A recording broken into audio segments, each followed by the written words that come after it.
नमस्कार, आध्यात्मिक संसार में आपका स्वागत है। हमारे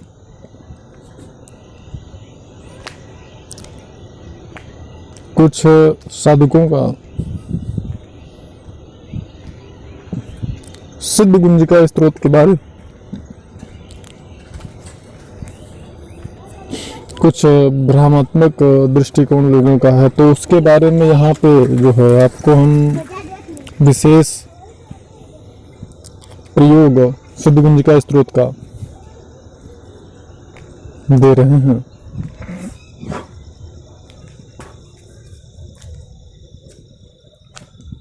जिसको करने से आपको निश्चय ही लाभ प्राप्त होगा। अब जहाँ तक की बात करते हैं गुरु या मार्गदर्शक की,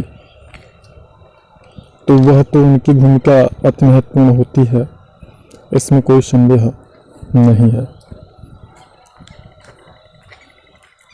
तो गुरु या मार्गदर्शक होना परम आवश्यक है, क्योंकि हमारे पास आए दिन ऐसे साधकों के कॉल आते रहते हैं कि गुरुजी मैं ये साधना कर रहा हूँ, गुरुजी मैं ये साधना कर रहा हूँ, ये ऐसा होता है, वो ऐसे होता है, तो क्या होता है, तो कैसे होता है, समस्या ये वो।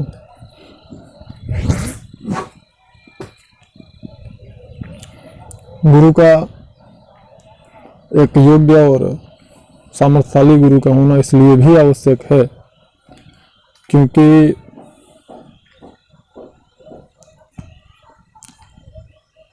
आप ये कैसे समझ पाओगे कि आप जो कर रहे हो उसका प्रभाव आपके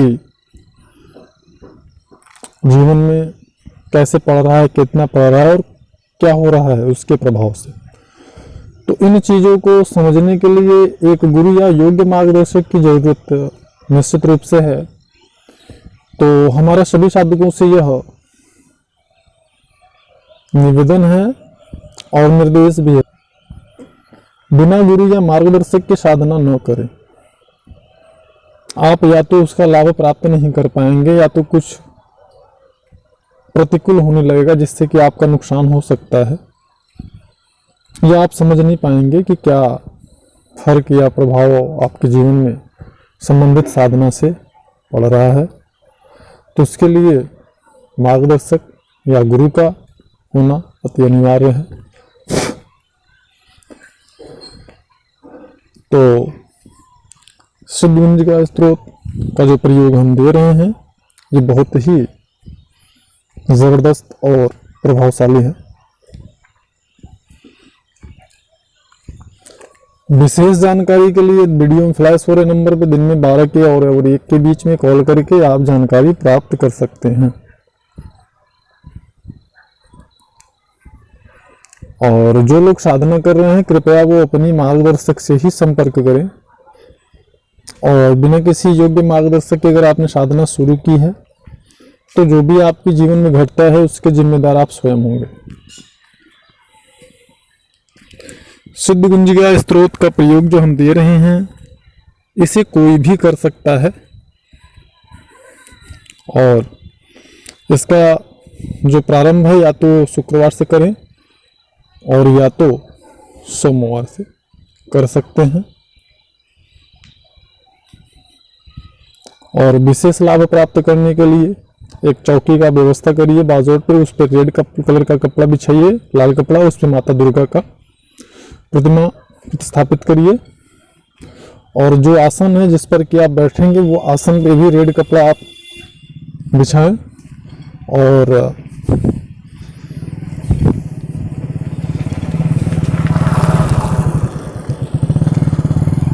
आसन कंबल का हो तो तह लगा करके आप उस पर बैठ सकते हैं। प्रसाद में आप कुछ भी माँ को चढ़ा सकते हैं, नॉनवेज नहीं चढ़ाना है, शराब वगैरह का प्रयोग ना करें, पूर्णतः वर्जित है, सात्विक साधना है।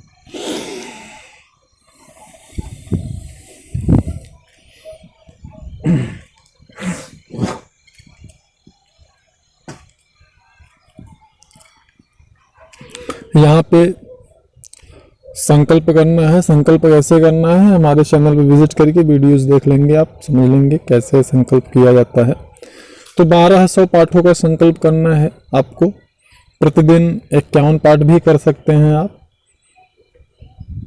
24 दिनों में कंप्लीट हो जाएगा,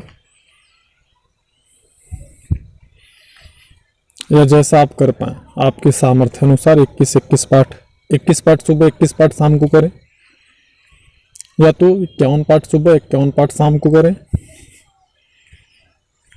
उसके अनुसार अपना गणना कर लें कितने दिन में पूरा हो जाएगा। साधना काल में पूर्णतः ब्रह्मचर्य का पालन करना अति अनिवार्य है।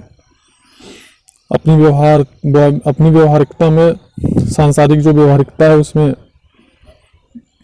सौम्यता रखें, सात्विकता रखें। किसी को भी आपके वाणी, विचार और शब्द से कष्ट न पहुंचे साधना काल में। बाद में भी अगर ये फॉलो करते हैं तो उत्तम है।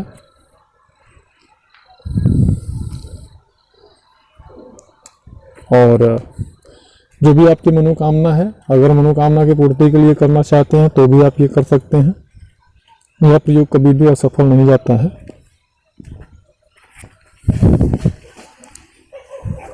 और साधना काल में पूर्णतः सात्विक भोजन लेने का प्रयास करें और जन कल्याण का भावना अपने अंदर रखें और पूर्णतः सत्यनिष्ठ रहें। जितना हो सके झूठ से बचें। इससे संबंधित विशेष जानकारी प्राप्त करने के लिए वीडियो में फ्लैश हो रहे नंबर पे कॉल कर सकते हैं। किसी भी